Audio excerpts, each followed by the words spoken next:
Welcome to Madlik. My name is Jeffrey Stern, and at Madlik we like to light a spark or shed a little light on a Jewish text or tradition. We're about to enter the 3-week period before the 9th day of Av, Tisha B'Av, when we commemorate the destruction of the temple. There's a tradition that after the final redemption, Tisha B'Av will be a celebration. And today, in the tradition of Hillel, I'd like to ask, if not now, when? So sit back and buckle up and join us at the Conservative Synagogue of Westport as we explore the Tisha B'Av syndrome.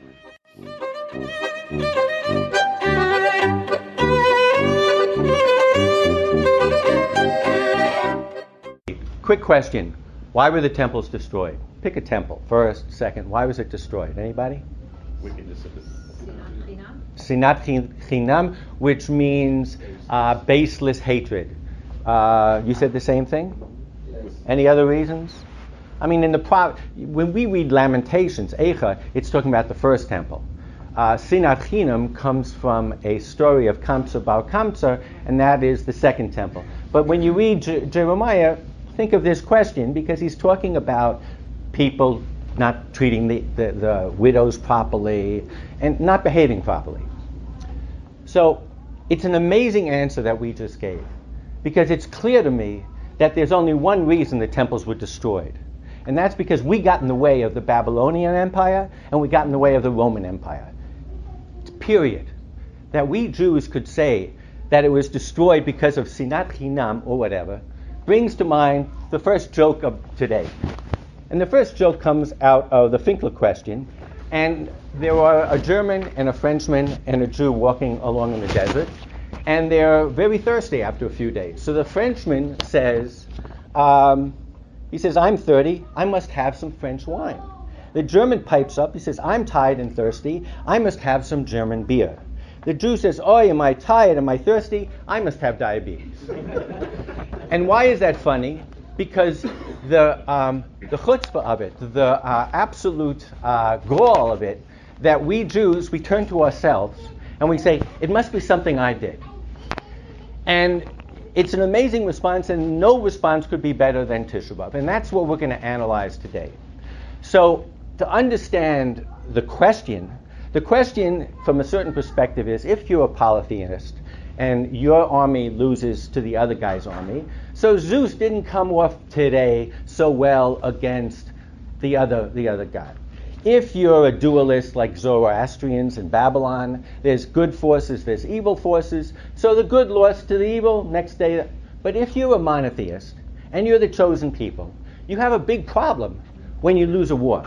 We're full of David winning wars and dancing in front of the ark and all that. But when we not only lost the war, but we lost everything, the temple, it was an amazing crisis for us Jews. And the crisis is, how could this happen to us? And more importantly, how could God permit it to happen to us? And more importantly, how could God lose? Because ultimately, his people. So, I want to go first to Josephus, because he is struggling with this problem.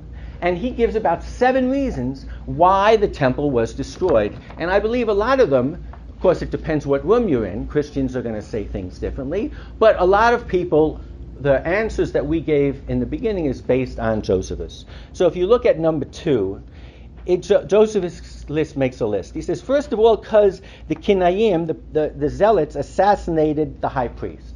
Okay, so you could say there was corruption in the temple, maybe that's what. They assassinated. There's something wrong with assassination. Then he said the city was destroyed because it was polluted. How do you clean something that's polluted? You purge it.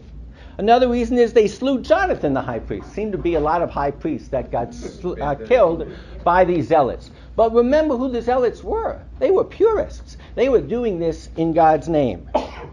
He says, and here's the kicker. And this seems to, he says,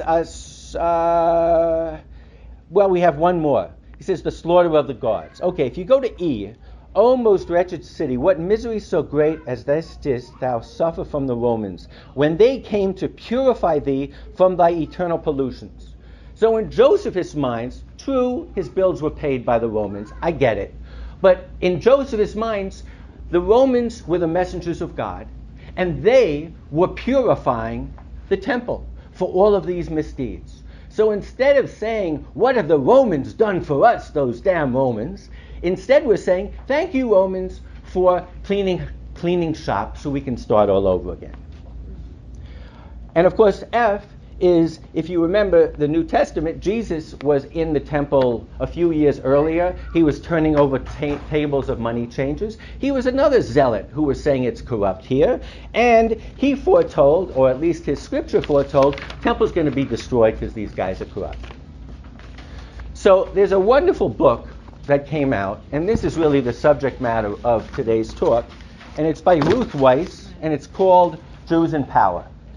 And she looks at these arguments by Josephus, and she says, is it not curious that the destruction of the Second Jewish Commonwealth came to be known from the perspective of a Jew determined to vindicate its destroyer? Josephus is really saying the Romans did us a favor.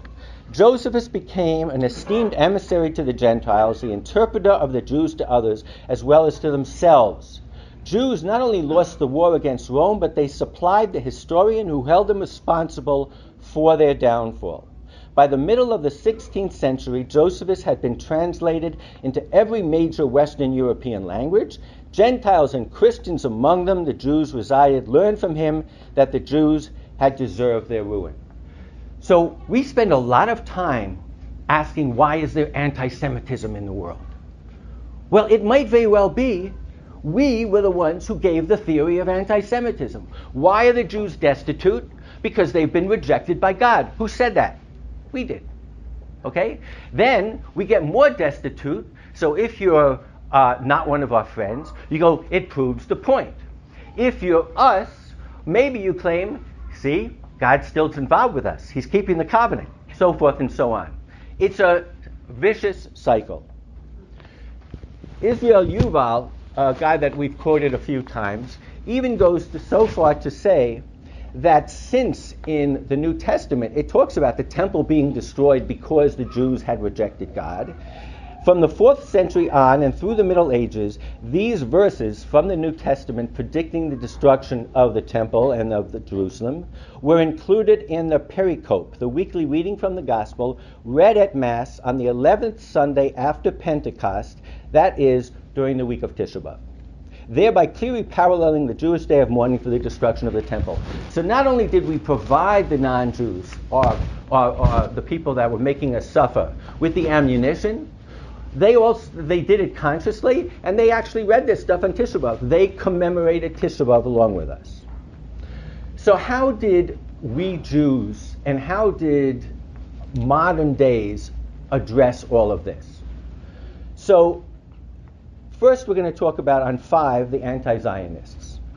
The intellectuals like Herman Cohen and Franz Rosenzweig actually said this was the biggest favor that ever happened to us.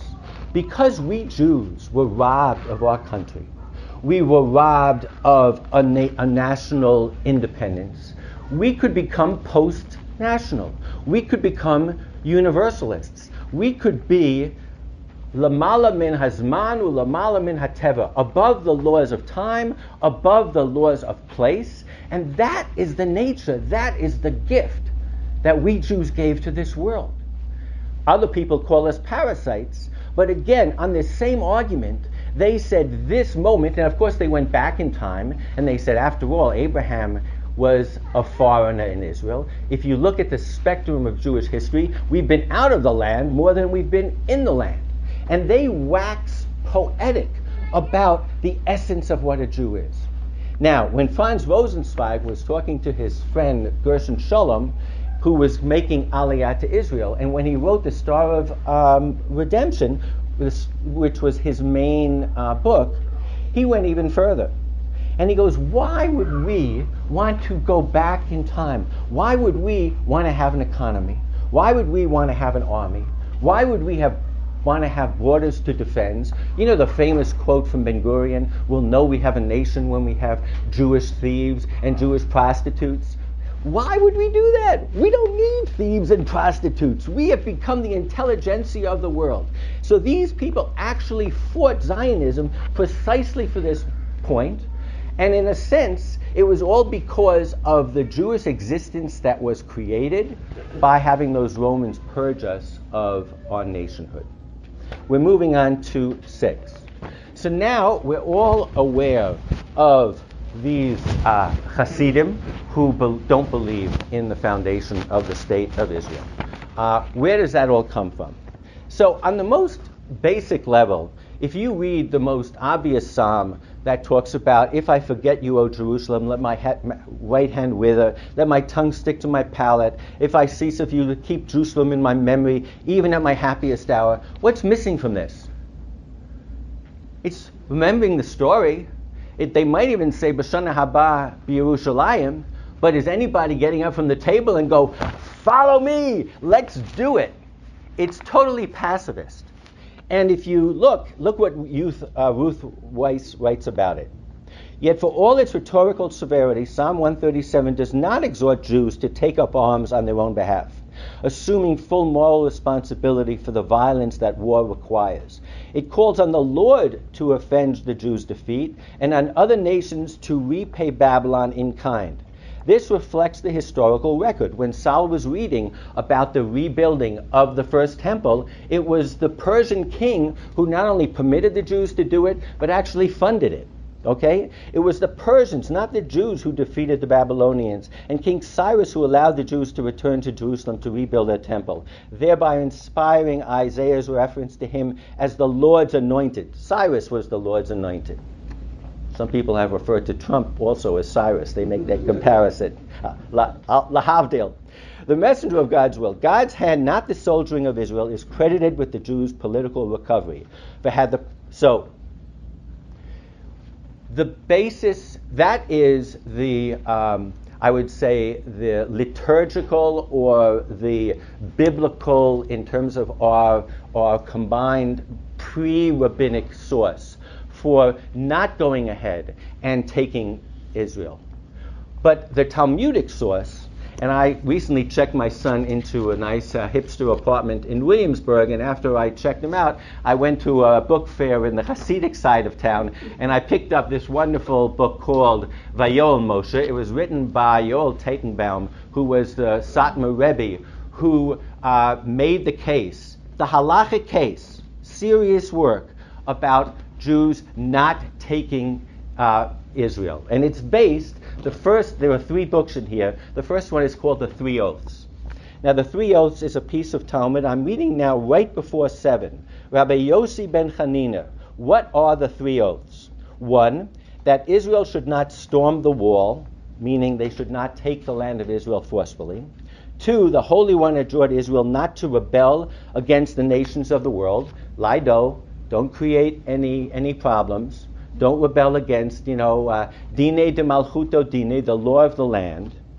3, the Holy One adjured the nations that they would not oppress Israel too much. Okay? And what you hear is, and I'll start with the last one first, they have to oppress Israel, because that's part of this whole tango, that we are being oppressed and we are still suffering because we have more tshuva to do. We have to work on ourselves and enable God to redeem us. But the goyim shouldn't, so to speak, lick the bones. They shouldn't overdo it. Okay? And in that same book that we referred to before, there are periods in Jewish history that the Jews accepted martyrdom and certainly almost welcomed it, in the sense that they were trying to force God's hand. In other words, you want us to suffer in order to repay us for the sins that we've done? Go ahead, hit us, we'll do it. That was it's hard to even describe what sort of a mindset this can conjure up, but there was this concept that this suffering, this purging, was part of the redemption. That is the only active role that these 3 Shavuot these 3 oaths really permit to the Jews. To accept, embrace your state passively, accept the rules of the government, and certainly don't go out and conquer Israel. Yes? Isn't that a very Christian notion of Jesus suffering on the cross? Absolutely. It comes from Isaiah, and it's the suffering servant of God. And it's this concept. Christianity took that, and it was a late idea in Judaism, but he took it and personified it, and we took it as the whole Klal Yisrael, B'nai Yisrael, the children of Israel. Let's continue, because we don't have much time. So modern thinkers like Yitzhak Greenberg, who is a rabbi, and he's a modern Orthodox rabbi, have taken the famous statement that says, and I'm at 7 now, power corrupts, absolute power corrupts absolutely, but absolute powerlessness corrupts the most. And Yitzhak Greenberg has taken, he's a original thinker, he is part of the Orthodox community, but he has taken just this point to say and to look at the spectrum of Jewish history. And he says, after the destruction of the Second Temple, an extended exile caused the crisis of faith. Some Jews despaired and gave up. Some Jews, such as Christian Jews, concluded the covenant was finished and left. The fundamental answer of the Jewish people was the rabbinic one. God had self-limited in order to call humanity to greater responsibility. So he talks about that second epoch, and what Yitzhak Greenberg has introduced to modern Jewish thought is the third epoch. And the third epoch is after the Holocaust, where he says now not only prior to the Holocaust, God limited himself. During the Holocaust, God disappeared. And now it is totally up to us. That's our relationship with God. He describes the rabbis of the 2,000 years. He describes the rabbis of the 3 Shavuot, the 3 oaths, as an ethic of powerlessness. This ranged from the assurance that God is with the people in exile and there is no need to revolt, to the conscious suppression of hostility. In later centuries, the concept of the Jewish people doing its work through a sort of cosmic mysticism developed, meticulous observance, and the expanded list of observances. So Yitzhak Greenberg is one of these people, and it'll remind you of Rav Kook, and we'll get to Rav Kook in a second, who says all of this meticulous keeping of all of the commandments and all that, that was all in place of doing what now we have to do ourselves.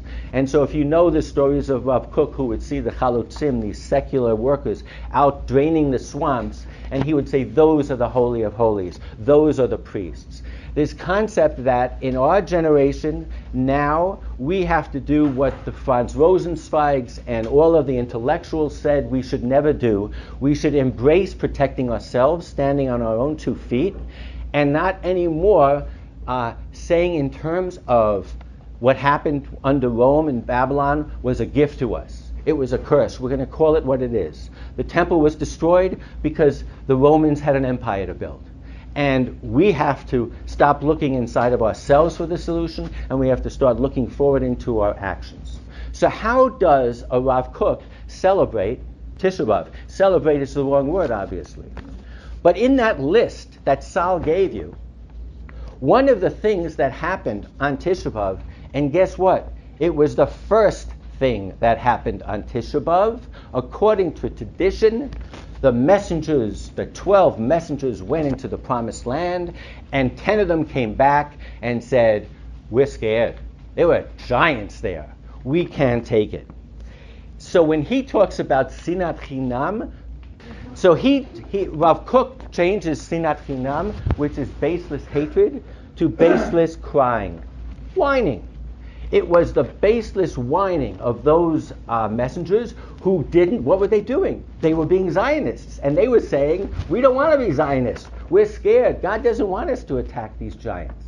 So this whole list of things that happened on Tisha B'Av, Rav Kook took to his advantage. He obviously picked and chose, but he picked the one where he was able to redefine what Tisha B'Av is in terms of this concept of one-day rejoicing. And if you read his whole Torah here, you'll see that the baseless crying becomes singing and dancing. All of those fast days that Sal talked about were fast days. Yom Kippur is not going to turn into a day of celebration.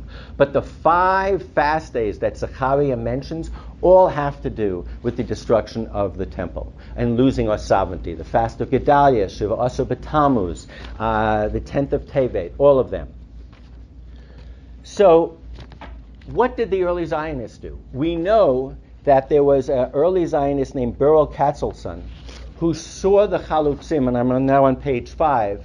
They lit fires on, they had a kumsitz on Tisha B'Av. There was a time in Israel, and you could easily make the argument that what are we waiting for? I mean, we have a state now. If we're ever going to celebrate on Tisha B'Av, why don't we do it now? So there were some early Chalutzim Zionists who actually celebrated. We're back in the land. We're done. We're not looking to build a temple, chas v'shalom, right? So Katzelson came and said to them, there must be other lessons that you could learn. The bottom line today is, if you read about Tisha B'Av in Tel Aviv, the whole thing is about let's let the restaurants be open. You know, what's the big deal? It's this old struggle between the religious coercion and seculars who don't know what Tisha B'Av is. There's no one out there who says, I want to celebrate Tisha B'Av. And I want to celebrate it because the cycle of history has turned. We have our own state now. We understand why it was destroyed. We've done God's work, and let's celebrate. And if it sounds radical, just keep in mind that one day we are going to celebrate. So what are you waiting for? You want a guy to come running on a donkey? Trust me, when he comes, they're going to be, half the people are going to say, he's not the Messiah. We have had many false messiahs. We've never had a real one. So it's time. Now, what does this do for us? And this is the essence. During the last, what happened in Gaza, when those Israeli snipers were keeping the people of Hamas from overrunning Israel. So all of the people in America on the left were saying, how can we do this? How can we kill?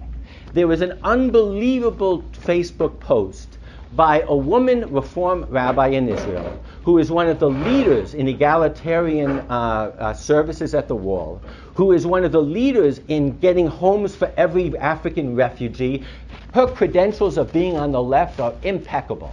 And this is what she wrote on Facebook. Is there anyone on the political left who sees and has the courage to say that Israel is truly defending ourselves right now? Hating Israel is super cool, I know. Can I have someone, anyone on the left, speak out about Israel not killing for fun on the Gaza border right now? Or are the consequences too great for your lefty credentials? Dear Lord, this is a modern-day blood libel. P.S. Stick to the discussion.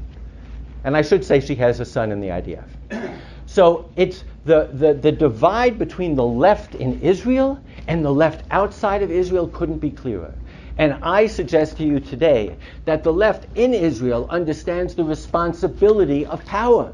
It's not pretty. It's not clean. It's not crisp when you have a border to defend and citizens to defend. And you can criticize at a certain level how the IDF handled it, and I can assure you it's going to be out of ignorance because we don't understand why they did what they did. But the first question you have to ask is how we started today. And we started today and said, why was the temple was destroyed? It was destroyed because the Romans beat the crap out of us. And if you want to ask about what happened in Gaza, was the border of Israel breached or not? And the answer was it wasn't breached. And that's what the IDF is actually paid to do. And all the kids of everybody in Israel is paid to do. So it's really a question of, I think, and it's easy for us to say here one way or the other, but power is an issue that we Jews have to, I think, come to understand a little bit better. And I think that is probably the most powerful lesson that we can think about on Tisha B'Av. So, Shabbat Shalom. We finish every podcast with a song, and since I have yet to find a celebratory song for Tisha B'Av, I will bring you the next best thing, and it's pretty good. It's a contemporary take on Eicha, and in full disclosure, it is written and sung by my cousin Bob Gottesman, who goes under the name Bobby G, that's G-E-E, and you can look him up on Spotify. The name of the song is Lamentations, and the choir in the background is the Zamir Chorale. Enjoy.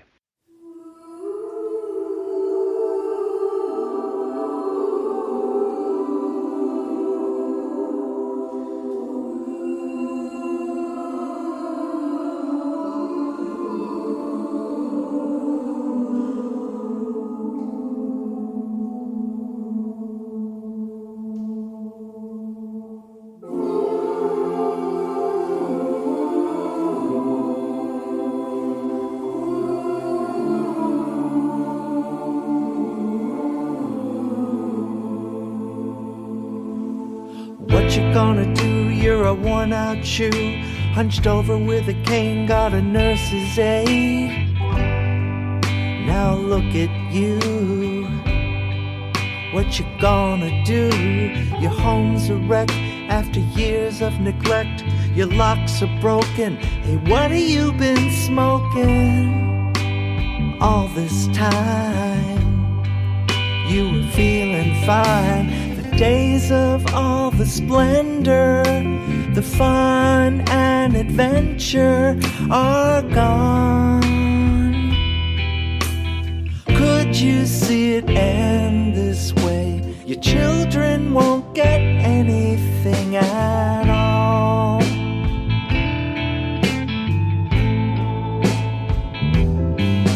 In your younger years, there was riches and fame. You had beauty and charm. People knew your name. You were the queen of the world, a shining pearl. Great was your power and mighty were your deeds. There was peace in the world, people felt at ease. You were beyond compare, and no one would dare. Now you're a laughing stock. No one bothers to knock upon your door. What did you think back then? Times ever end?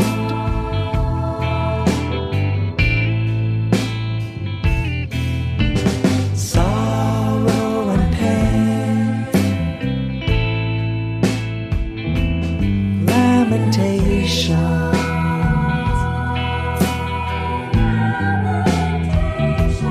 deep regrets for the steps that you left should have taken. You got weaker, and then you fell, and no one picked you up and made you well. But not to try and leave us a little better world than the one you had.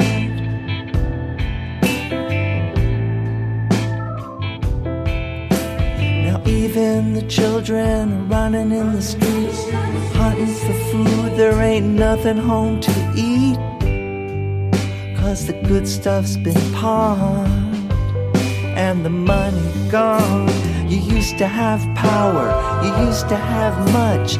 Other countries, they're kicking your butt, and we're slaving away, making minimum wage. You old folks are hanging on, expecting that we'll turn it around for you. Did you see it end this way? You didn't leave us anything at all.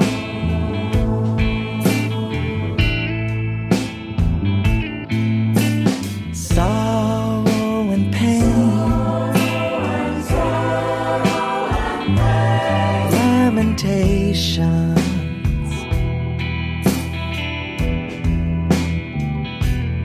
deep regrets for the steps that you left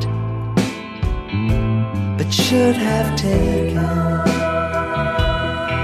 You got weaker and then you fell, and no one picked you up and made you well. But not to try